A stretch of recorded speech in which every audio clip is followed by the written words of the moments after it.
Olá, caros alunos, sou o professor Bruce Lee e hoje nós vamos abordar um tema de grande relevância que é a crise de 1929 ou a Grande Depressão, como ficou conhecida à época. Por que um tema de grande relevância? Porque enfrentamos atualmente uma crise econômica mundial que começa em 2008, mas que já é anunciada desde o ano 2000, e um Barack Obama que tem operado um verdadeiro malabarismo para tentar recuperar a economia norte-americana. Como nós podemos observar no slide, os olhos do mundo em 1929 se voltaram para Wall Street, centro financeiro do capitalismo especulativo. Podemos observar uma série de pessoas que se aglomeraram às ruas para absorver ou filtrar alguma informação sobre o que estava acontecendo no capitalismo liberal. Galera, como qualquer movimento histórico ou qualquer evento de relevância, nós devemos aí buscar defini-lo.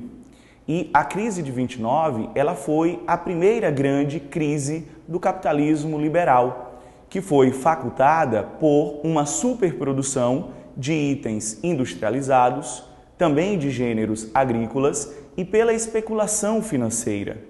Devemos observar que a crise que se abate sobre os Estados Unidos e a quebra da Bolsa de Valores em Nova York, ela terá uma repercussão global. Nós vivenciaremos aí, sobretudo, de 29 a 39, no século XX, uma recessão econômica de âmbito mundial. Acompanhe no slide. É importante aí frisarmos que a crise de 1929, é claro, ela provocou uma reviravolta na estrutura empresarial e no circuito de capital, mas ela não se abateu apenas sobre as grandes empresas, sobre a nata da burguesia industrial do século XX. Quem mais sofreu com os efeitos da crise foi, sobretudo, a população urbana, as classes médias, inclusive a população na área rural.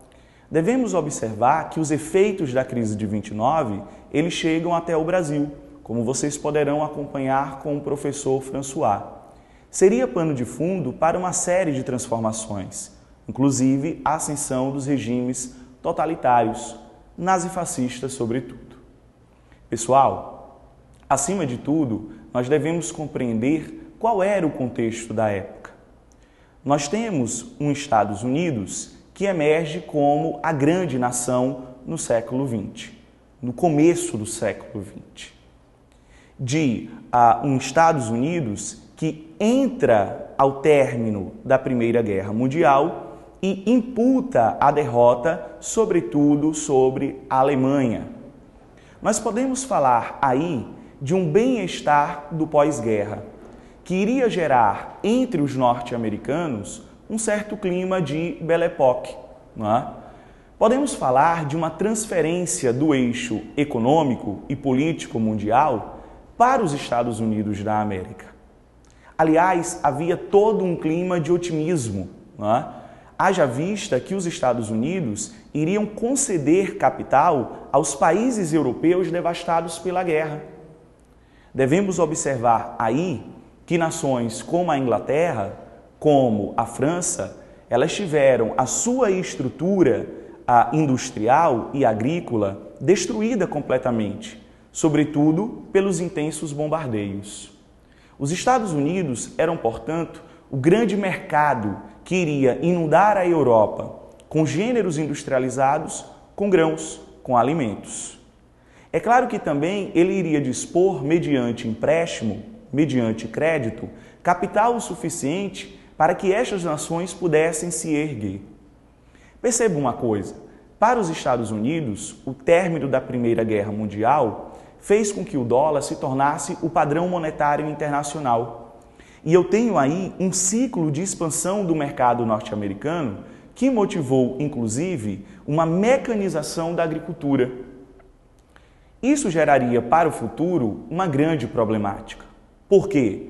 Porque a introdução do maquinário na área rural, ela levaria a um aumento do desemprego. Percebam, Mesmo os fazendeiros, eles adotariam uma postura investidora. Eles aceitariam um determinado risco. É claro que esse risco, para o futuro, acabaria se convertendo na própria crise de 1929. Devemos observar que nós estamos vivenciando a segunda fase da Revolução Industrial. E, é claro, o maquinário era muito mais sofisticado. Utilizava-se aí o aço, utilizava-se aí o petróleo, a energia elétrica. Aliás, o sistema produtivo capitalista, ele vinha se aperfeiçoando, mediante aquilo que nós chamamos como estandartização da produção. Devemos lembrar que houve uma evolução quase que contemporânea do esquema do Taylorismo para o Fordismo, uma racionalização da produção maquinofaturada. Como vocês podem perceber aí no slide, as imagens ao lado. Percebam os trabalhadores dispostos lado a lado e o item a ser produzido passando por eles. Percebam o modelo da esteira rolante. Durante os anos 20 e os anos 30, nós podemos perceber, aliás, um verdadeiro aquecimento da indústria automobilística, proporcionada pela idealização de Henry Ford. Há um clima de liberalismo econômico. Percebam, os Estados Unidos mergulhou de cabeça no laissez-faire. Cada vez mais, o Estado iria interferir menos na economia. Aliás, essa interferência se tornaria nula. E eu devo enfatizar aí que isso ocorreria durante a gestão de determinados presidentes norte-americanos, como o Warren Harding, o Calvin Coolidge e, é claro, o Herbert Hoover. Havia toda uma percepção de que o momento era favorável para enriquecer, e enriquecer de forma fácil, mediante o investimento, a compra de ações, a especulação de títulos. Eu posso falar aí, pessoal, nesse momento, dos chamados loucos anos 20. Há um clima de euforia na década de 20. O mercado yankee norte-americano, ele irá se entregar à especulação financeira, à valorização artificial de bens móveis e de bens imóveis. Há uma forte tendência, por meio dos empresários e dos capitalistas norte-americanos, de ampliar o crédito. De um crédito que é ampliado não apenas em âmbito interno, no próprio Estados Unidos, mas que também é deslocado para fora, para a Europa, sobretudo. Eu lembraria, inclusive, que este é o famoso momento de formação das holdings. Associações, companhias financeiras e administradoras que comprariam títulos, ações de empresas, coordenando a sua atuação. O ciclo do capital. Aliás, ocorreria a aberração de holdings administrando holdings. Perceba que é nesse contexto que é criado toda a infraestrutura que iria levar à crise de 29. Aliás, eu devo lembrar que havia uma grande preocupação de se estender o empréstimo a longo prazo, fazer com que o norte-americano comum, a dona de casa, o trabalhador operariado, ele participasse desse estímulo ao consumo. Aliás, seriam formatados símbolos da grandiosidade da economia norte-americana, como você pode observar na imagem. Aí nós temos um trabalhador contribuindo para a construção de um arranha-céu. Quanto mais alto era o edifício, isso simbolizava a força da economia norte-americana. Eu tenho aí a construção do Empire State Building, prédios enormes que chegavam a ter 45 andares, mais de 300 metros de altura. Perceba, o norte-americano, ele não apenas enriquece na conjuntura da década de 20, ele exige exibir o seu status social por meio do consumo. Nasce aí o que nós chamamos de American Way of Life, o jeito de viver americano, o estilo de vida americano. Há uma sociedade de consumo. uma sociedade em que os homens se afirmam mediante a aquisição de mercadorias. E aí devemos lembrar que a propaganda, os meios de comunicação de massa, foram decisivos para esse processo. Nos jornais, nas revistas, no rádio, estimulava-se o americano comum a comprar as maravilhas tecnológicas da década de 20. O lava-pratos, a enceradeira, o próprio rádio, o telefone. Estimulava-se a adquirir, sobretudo, automóveis, carros, né? Símbolo do poder aquisitivo nos anos 20. Há uma sociedade em que é formatado um novo padrão de cultura e é aí que emerge a Hollywood, a empresa cinematográfica, a fábrica de sonhos, como nós podemos observar na imagem, aliás, de um filme que foi o maior ganhador de Oscars, né? O Artista. O frenesi, o consumo, a vida embalada pelo ritmo do jazz. Assim como se improvisava na música, deveria se improvisar na economia. Havia um clima de euforia de que era possível sobreviver mediante dividendos, investimentos, aplicação de ações, compra de títulos. E isso se demonstrou por demais o quê? Arriscado. Eu lembraria, aliás, que por trás de toda a efervescência e do modelo de vida americano da década de 20, escondia-se um perigo. Nós temos o outro lado da moeda da economia americana. Aliás, observe no slide. Logo abaixo você pode contemplar um cartaz que mostra uma típica família americana, branca, enaltecendo o estilo de vida nos Estados Unidos, o carro. Aliás, iria se ampliar o crédito, o empréstimo, para que cada americano pudesse facilmente ter o seu próprio automóvel.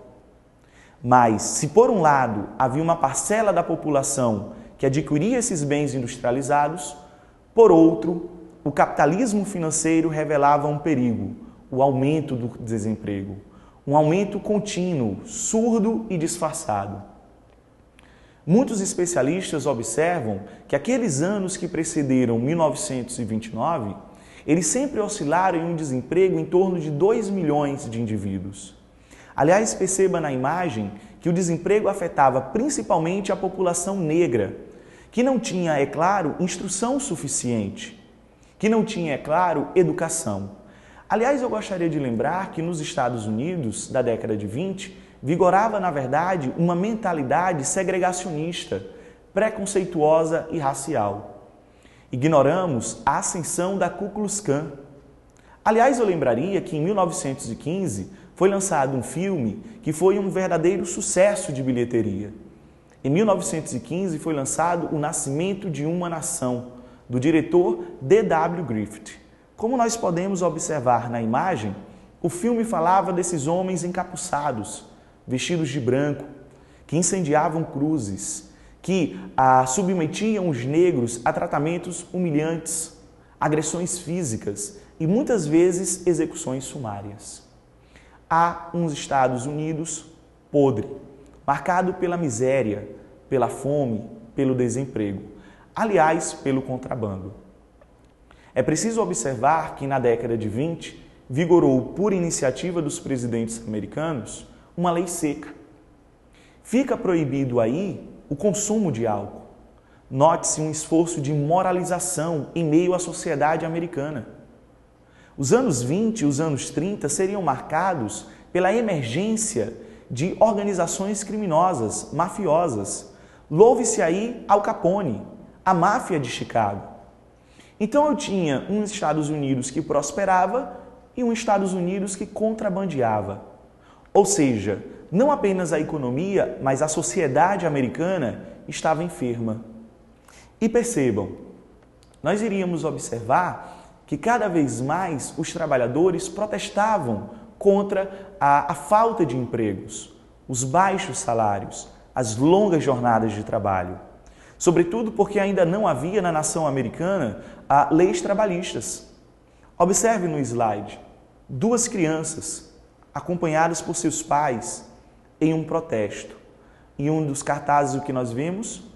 Por que você não dá emprego ao meu pai? fome e miséria se tornariam um cotidiano, velado pela euforia dos anos 20, pelo status social difundido pelo cinema hollywoodiano. Pessoal, não tardaria e aí o crash viria, não é?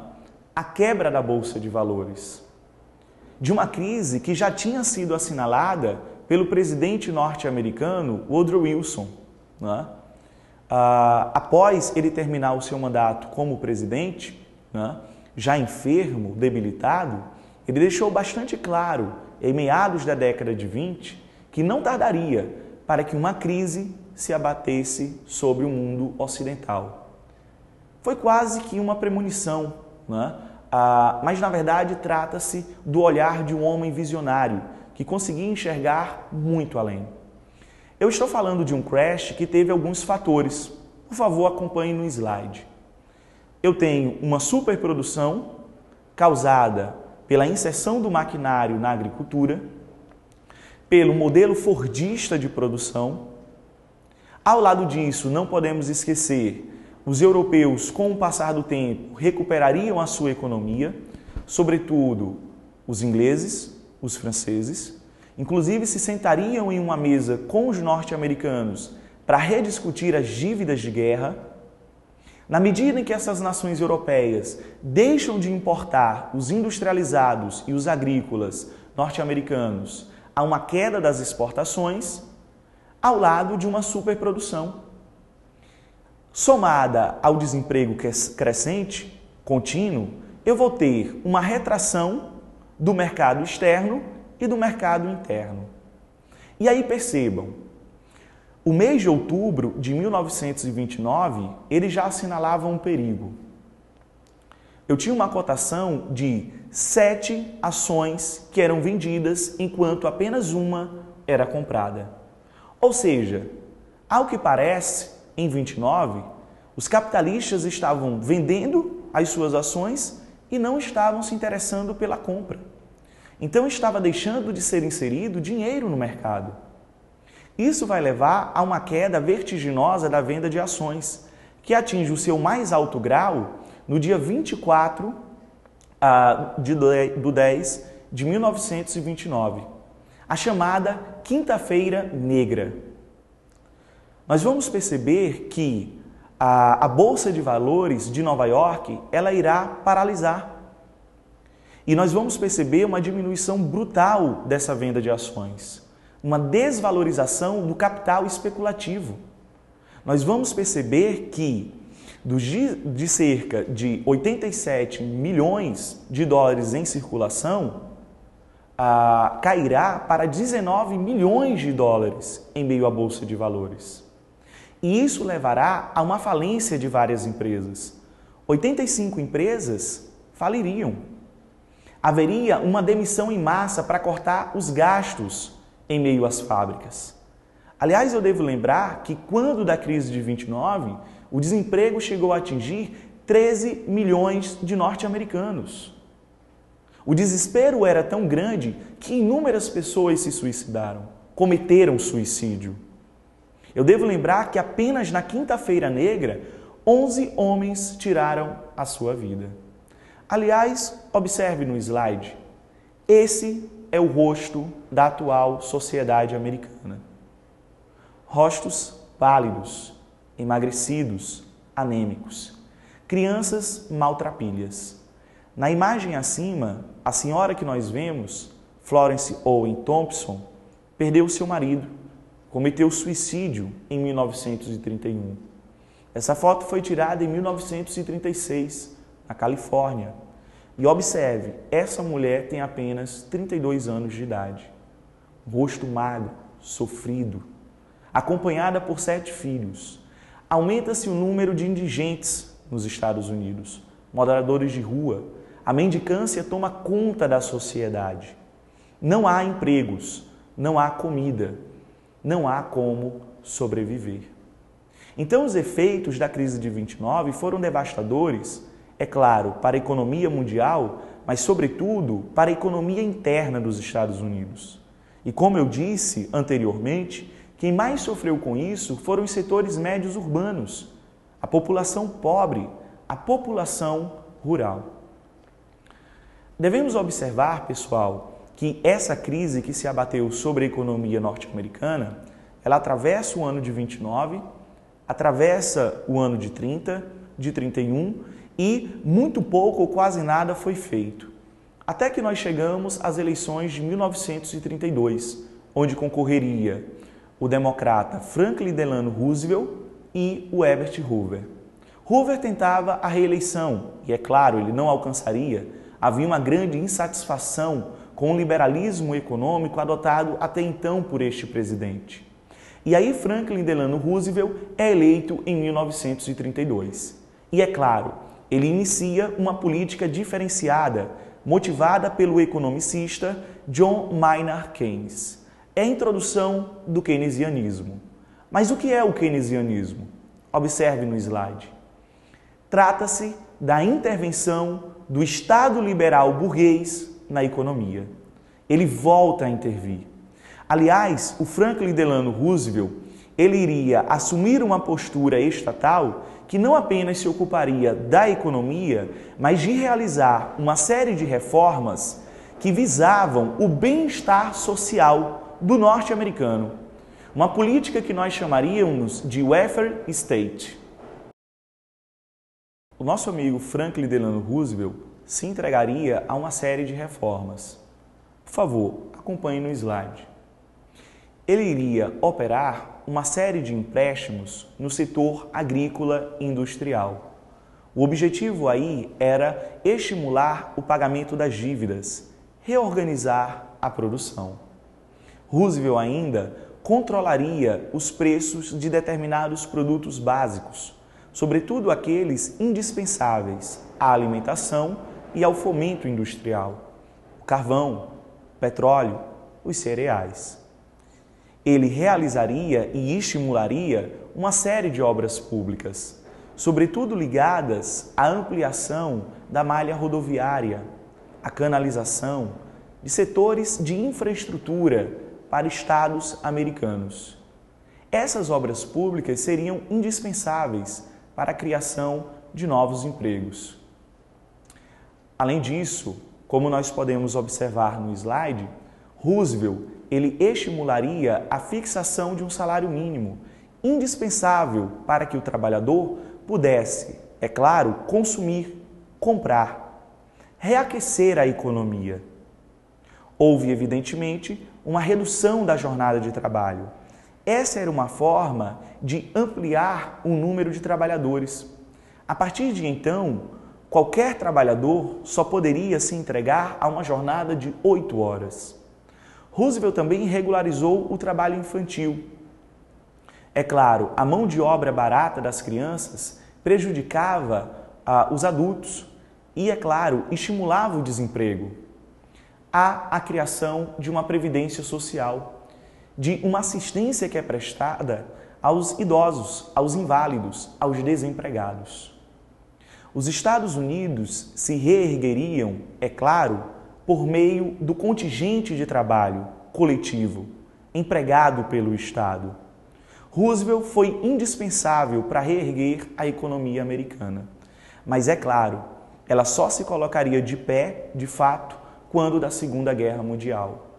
Aliás, a crise de 29 deve ser entendida como um dos fatores preponderantes que levariam ao grande conflito beligerante.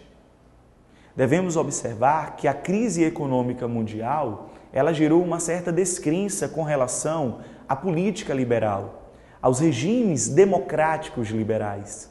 E foi isso que facultou na Itália e na Alemanha, respectivamente, a emergência do fascismo e do nazismo. Devemos lembrar que estes países atravessavam uma crise econômica. Sobretudo a Alemanha, devido às imposições vexatórias do Tratado de Versalhes. De uma Alemanha que foi sujeita a pesadas indenizações. Aliás, quando da crise de 29, haveria aí um desemprego que na Alemanha orçava em torno de 6 milhões. E, é claro, Hitler e Mussolini se apresentariam à sociedade italiana e germânica como aqueles que iriam reconstruir a nação. A crise de 29 também chega ao Brasil, mas isso você irá conferir com o professor François. Galera, desde já boa sorte, desejo a cada um de vocês uma excelente prova. Valeu!